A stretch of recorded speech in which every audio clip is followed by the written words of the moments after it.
네, 시청자 여러분 안녕하십니까? 경제투자노트 진행의 신유정입니다. 지난주 미국 시장 안에서 대선의 지각 변동이 일어난 이후에 이제는 이 대선 전까지 해당 변화가 증시에 어떠한 영향을 미칠지 우리는 포트폴리오를 어떻게 꾸려가야 할지 많이들 궁금해하고 계실 텐데요. 우리는 이러한 변화가 어떤 영향을 미치게 될지 미리 살펴보고 대응해봐야 할 것 같습니다. 그래서 우선 지금 트럼프 전 대통령과 민주당 의견 차이가 가장 큰 부분이 어떻게 될지 체크해 보도록 하겠습니다. 지금으로서 가장 의견 차이가 크게 보여지는 부분 중에 하나가 바로 그린 산업, 이 환경에 대한 입장입니다. 해리스 부통령은 여태까지 그린 뉴딜 정책에 대해서 아주 강력한 찬성 기조를 보내왔습니다. 바이든 행정부의 기후 정책 그 방향성과는 연장선에 있는 부분이었는데요. 그녀는 상원 의원으로서 미국이 10년 이내에 100% 청정 에너지로의 전환을 촉구하는 그린 뉴딜에 대한 가장 큰 후원자 중에 한 명이었죠. 그리고 부통령으로서 이 역사상 가장 큰 기후 투자였던 2022년 인플레이션 감축법 IRA라고 하죠. 이 IRA에 동의하면서 청정 에너지, 배터리, 전기 자동차, 그리고 산업의 탈탄소화를 지원하기 위해서 수십억 달러를 투입하기도 했습니다. 이러한 해리스의 환경 친화적인 정책과 도널드 트럼프 대통령은 어찌 보면 극단적으로 반대 입장을 표명합니다.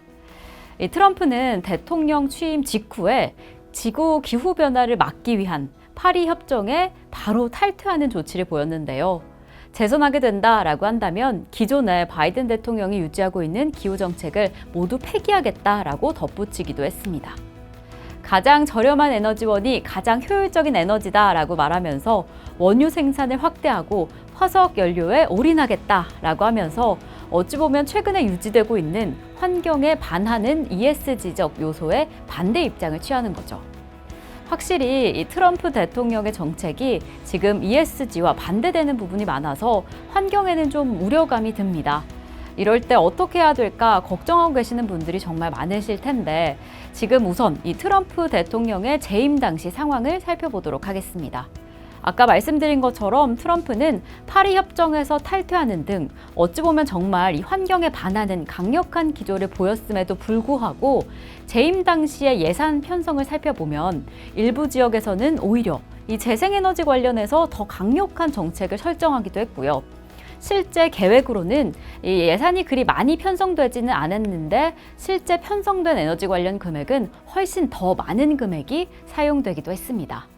그래서 ESG와 반하는 정책을 너무 펼쳐가면 어떻게 하나라는 걱정이 되기는 하는데 실제로 행동했던 내용을 살펴보면 재생에너지로의 큰 흐름을 그리 많이 피하진 않았다라고 해석이 되기도 합니다. 그렇기 때문에 트럼프가 당선이 되더라도 미국 내에 ESG와 관련해서 지금 진행 중인 사항이 갑자기 중단되지는 않을 것이다 라고 예상되고 있습니다. 하지만 그렇게 친화적인 정책을 펼치지 않고 있는 만큼 일정상에는 지연이 발생될 수 있다라고 판단되고 있습니다.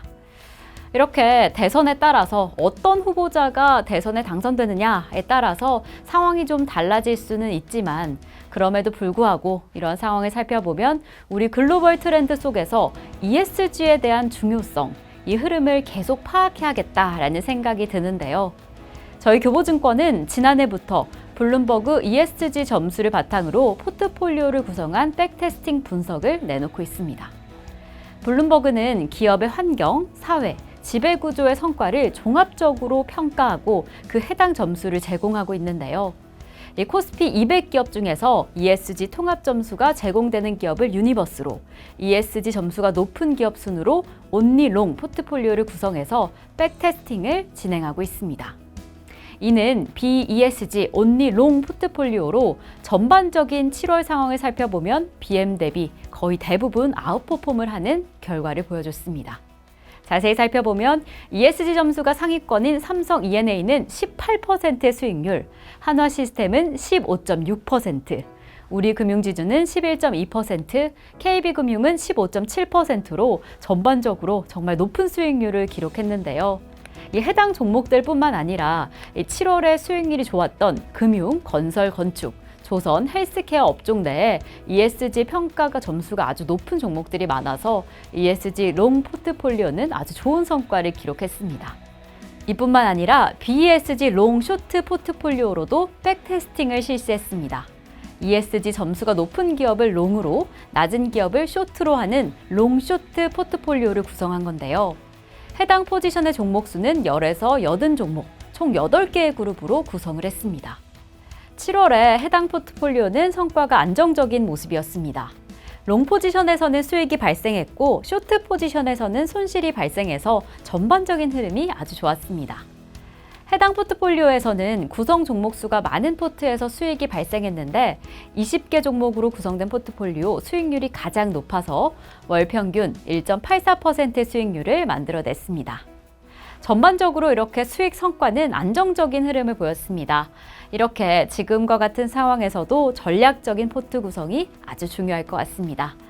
자, 그렇다면 BESG 포트폴리오 이외에 우리는 어떤 부분에 유념하면서 방향성을 잡아봐야 할까요? 우선 트럼프에 대해서 조금 더 자세히 살펴보는 게 중요할 것 같습니다. 우선 트럼프가 재집권하게 되면 우리가 이전에도 살펴봤다시피 ESG가 조금은 약화될 것이다 라고 우려하는 입장이 강력합니다. 하지만 이를 두고 일각에서는 반은 맞고 반은 틀리다 라고 평가를 하는데요. 트럼프 일기 때 대외 정책을 살펴보면 미국은 우선주의를 강력하게 내세우면서 보호무역주의를 강화했지만 오히려 무역 상대국의 인권과 노동 이슈를 보다 적극적으로 활용하기도 했습니다. 그래서 해외 기업에 적용되는 인권과 노동에 관련된 기준은 오히려 이전보다 강화될 가능성이 크게 보여지고 있습니다. 그래서 지금 이미 경제 시스템, 이 글로벌 환경의 주류로 상황이 되고 있는 ESG에는 크게 반할 수는 없을 것이다 라고 해석이 되기도 합니다. 그래서 이 시점에서 우리는 정치적인 변화나 지형적인 변화에 크게 흔들리기보다 장기적인 관점에서 ESG 경영을 이어날 필요성 강력해 보입니다. 이렇게 사회적인 이슈들로 특히나 강력한 정치적인 이슈들로 우리 증시도 글로벌 증시도 참 많이 흔들립니다. 대선 결과, 그 결과가 날 때까지 변동성이 다소 강력할 텐데요. 이럴 때 변동성을 생각하면서 마냥 불안해하기보다는 그 안에서 방향성을 찾아가는 게 가장 현명한 방안일 것 같습니다. 그래서 저희 교보증권과 함께 탄탄한 포트폴리오 만들어 가시면서 다 든든한 투자 전략 이어가시면 좋을 것 같습니다.